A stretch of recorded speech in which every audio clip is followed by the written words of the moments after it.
When designing the 5112 dual voltage lithium system, the most advanced RV lithium system in the world, I chose Xtreme Heaters boat and RV compartment heaters to heat both the inversion and house lithium battery systems to obtain maximum performance during winter.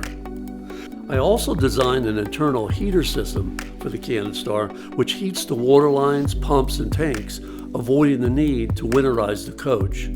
All the heaters are 120 volt powered directly from the 5112 inverter system receptacles, so in the event of a grid power failure, the 5112 can self-heat the coach. Heating was accomplished using Xtreme boat and RV heaters available in 300, 450, and 600 watt units, and are manufactured of 6061 T6 aluminum and fully automatic. Each unit turns on at 40 degrees, then cuts back off at 48 to 50 degrees.